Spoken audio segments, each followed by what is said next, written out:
नमस्कार, मैं मिलन Patel, register pharmacist. आज के वीडियो में आपको पेट में इन्फेक्शन यानी कि जो एब्डोमिनल इन्फेक्शन होता है उसके दौरान कौन कौन से सिम्टम्स यानी कि लक्षण दिखाई दे सकते हैं उसके बारे में बताऊंगा। तो आइए बिना देरी किए आज के वीडियो की शुरुआत करते हैं। जब भी कुछ स्पेसिफिक बैक्टीरिया, वायरसेस, फंगस या फिर पैरासाइट हमारी एब्डोमिनल कैविटी को इन्फेक्ट करते हैं, पेरिटोनियम को इन्फेक्ट करते हैं या फिर कुछ इंटरनल ऑर्गन्स जैसे कि स्टमक, लीवर, इंटेस्टाइन, पेनक्रियाज इत्यादि को इन्फेक्ट करते हैं, उसकी वजह से कुछ सिम्टम्स दिखाई देते हैं और एब्डोमिनल इन्फेक्शन यानी कि पेट में इन्फेक्शन होने की समस्या दिखाई देती है। जो भी सिम्टम्स होते हैं वो माइल्ड टू सीवियर हो सकते हैं। डिपेंड होता है कौन सा उसके पीछे का कारण है, कोज है, आपके शरीर की तासीर क्या है, आपकी इम्यूनिटी किस तरह से काम करती है, सभी चीजों पर ये डिपेंड होते हैं। तो आइए एक एक करके उन सिम्टम्स के बारे में बात करते हैं। नंबर एक है एब्डोमिनल पेन एंड क्रैम्पिंग। ये जो दर्द है वो माइल्ड हो सकता है, मॉडरेट हो सकता है या फिर सीवियर हो सकता है। डल हो सकता है या फिर शार्प हो सकता है। ये लोकलाइज भी हो सकता है, मतलब कि कोई एक हिस्से में दर्द हो सकता है या फिर वो पूरे एब्डोमेन में कहीं पर भी हो सकता है। और जब भी आप मूवमेंट करते हो या फिर एब्डोमेन पर प्रेशर क्रिएट होता है तो ये दर्द बढ़ता जाता है। नंबर दो है स्वेलिंग एंड ब्लोटिंग। स्वेलिंग का मतलब है सूजन आ जाती है, ब्लोटिंग का मतलब है गैस का बिल्डअप हो जाता है एब्डोमेन के अंदर। जब भी फ्लूइड या फिर गैस का बिल्डअप हो जाता है तो उसकी वजह से जो एब्डोमेन का जो एरिया होता है वो एनलार्ज हो जाता है, बड़ा हो जाता है, जिसकी वजह से एब्डोमेन पर एक टाइटनेस सा फील होता है, डिस्कम्फर्ट सा फील होता है। नंबर तीन है नोजिया और वोमिटिंग। नोजिया का मतलब होता है जी मचलना, वोमिटिंग का मतलब होता है उल्टी जैसा लगना या फिर उल्टी हो जाना।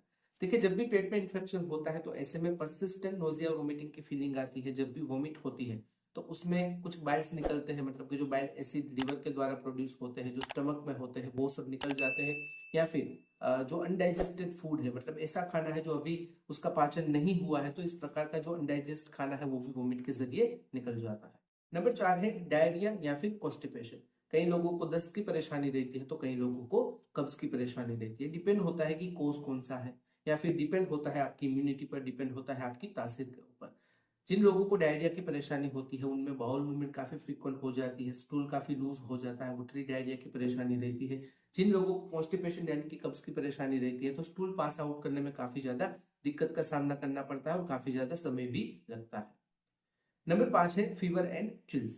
बुखार के साथ साथ ठंड भी लगती है। एब्डोमिनल इन्फेक्शन में जो बुखार होता है वो लो डिग्री का हो सकता है, हाई डिग्री का भी हो सकता है। डिपेंड होता है कि इन्फेक्शन का टाइप क्या है, उसकी सीवियरिटी क्या है। साथ ही साथ चिल्स यानी कि ठंड लगना और शिवरिंग यानी कि कंपन जैसा महसूस होना, ये परेशानी भी हो सकती है। नंबर छह है loss of appetite and weight loss. Loss of appetite का मतलब होता है कि भूख कम लगना। आपने महसूस किया होगा कि जब भी आप बीमार होते हो, कोई भी इन्फेक्शन हो, आपको भूख कम लगती है। अगर आपको एब्डोमिनल इन्फेक्शन है यानी कि पेट में संक्रमण की स्थिति है तो ऐसे में एब्डोमिन में यानी कि पेट में डिस्कम्फर्ट सा फील होता है, आपको डायरिया या फिर कब्ज की परेशानी रहती है, गड़बड़ी जैसा महसूस होता है, गैस ब्लोटिंग की परेशानी रहती है, तो ऐसे में आपको भूख कम लगती है। जब भी आप कम खाते हो तो आपका वेट लॉस यानी कि आपका वजन भी कम होता जा रहा है, जिसे हम कहते हैं अनइंटेंशनल वेट लॉस। तो एब्डोमिनल इन्फेक्शन में इस प्रकार की परेशानी भी होती है। नंबर सात है फटीग एंड वीकनेस। फटीग का मतलब होता है थकान जैसा महसूस होना, वीकनेस का मतलब होता है कमजोरी महसूस होना। जब भी आप बीमार होते हो, कोई भी इन्फेक्शन होता है तो ऐसे में थकान और कमजोरी होना स्वाभाविक है, क्योंकि एक उसका कारण होता है डिहाइड्रेशन। जब भी आपको इन्फेक्शन होता है, बीमार होते हो तो डिहाइड्रेशन हो जाता है। इस बीमारी के चलते जब भी अगर डायरिया की परेशानी होती है तो स्टूल के जरिए जो वोटरी स्टूल निकलता है तो उसमें क्या होता है कि पानी भी चला जाता है, तो डिहाइड्रेशन की परेशानी होती है। अगर फीवर की प्रॉब्लम है तो भी ये डिहाइड्रेशन की प्रॉब्लम ज्यादा हो सकती है, तो ऐसे में थकान और कमजोरी महसूस होते हैं। नंबर आठ है change in urine colour and output. Urine का कलर यानी कि जो पेशाब का रंग होता है वो डार्क हो जाता है, क्योंकि डिहाइड्रेशन की परेशानी होती है तो गहरा पीला रंग का हो जाता है। अगर पेल येलो है या फिर लाइट येलो है तो हम कह सकते हैं कि प्रॉपर हाइड्रेशन मेंटेन है, लेकिन अगर डार्क येलो हो जाता है तो डिहाइड्रेशन की परेशानी हो सकती है। कभी कभार पेशाब करते वक्त दर्द या फिर इरिटेशन, जलन भी महसूस होती है, और जो आउटपुट होता है यूरिन का वो डिक्रीज हो जाता है या फिर फ्रिक्वेंट यूरिनेशन की परेशानी भी रहती है। नंबर नौ है ब्लड इन स्टूल और वोमिट। मतलब कि जब भी आप लेटरिन जाते हो तो आपके स्टूल में ब्लड निकलता है, आपका स्टूल है वो ब्लैक या फिर टेरी हो जाता है, फिर फ्रेश ब्लड निकलता है। अगर ब्लीडिंग की परेशानी इंटेस्टाइन में है तो फ्रेश ब्लड निकलने की परेशानी होती है। अगर कॉन्स्टिपेशन हो गया है, अगर स्टूल बहुत ही ज्यादा हार्ड हो गया है तो आपकी जो इंटेस्टाइन की जो लाइनिंग होती है उसमें चीरे पड़ सकते हैं, क्रैक हो सकते हैं, तो इसकी वजह से क्या होगा कि फ्रेश ब्लड भी निकल सकता है, तो ये परेशानी हो सकती है। वोमिट में ब्लड आना मतलब कि उल्टी में भी खून आ सकता है, तो उसमें क्या होगा कि अगर इंटरनल ब्लीडिंग की परेशानी होती है, इन्फेक्शन काफी ज्यादा फैल जाता है, तो इस प्रकार की परेशानी भी होती है। नंबर 10 है ब्रीदिंग डिफिकल्टीज। अगर केस काफी ज्यादा सीरियस हो जाता है, इन्फेक्शन बढ़ जाता है, तो ये परेशानी होती है। अगर आपके एब्डोमेन में स्वेलिंग बढ़ जाती है तो ऐसे में आपको सांस लेने में दिक्कत होती है। इसके अलावा अगर आपको जो भी इन्फेक्शन हुआ है, चाहे बैक्टीरियल हो, वायरल हो, फंगल हो या फिर पैरासाइट हो, ब्लड स्ट्रीम में दाखिल हो जाता है, आपके खून में दाखिल हो जाता है, तो सेप्सिस यानी कि ब्लड इन्फेक्शन की परेशानी हो सकती है। तो ऐसे केसेस में सांस लेने में दिक्कत की परेशानी भी हो सकती है। अब बात करते हैं कुछ सीरियस कॉम्प्लिकेशंस के बारे में। अगर ये जो इन्फेक्शन है, एब्डोमिनल इन्फेक्शन है, समय रहते ट्रीट नहीं किया गया तो फिर कुछ लाइफ थ्रेटनिंग कंडीशन का सामना करना पड़ सकता है। उसमें एक होता है पेरिटोनाइटिस। जब भी पेरिटोनियम में इन्फेक्शन हो जाता है, मतलब कि जो एब्डोमिनल कैविटी की लाइनिंग्स होती है वहां पर इन्फेक्शन हो जाता है, सूजन आ जाती है, तो ऐसे में ये लाइफ थ्रेटनिंग कंडीशन का सामना आपको करना पड़ सकता है। इसके अलावा होता है सेप्सिस। जैसे हमने पहले बात की कि अगर ये जो भी इन्फेक्शन है वो खून में दाखिल हो जाता है, ब्लड स्ट्रीम में मिक्स हो जाता है, तो फिर सेप्सिस की परेशानी होती है, तो ऐसे में लाइफ थ्रेटनिंग कंडीशन हो सकती है। इसके अलावा होता है ऑर्गन फेलियर।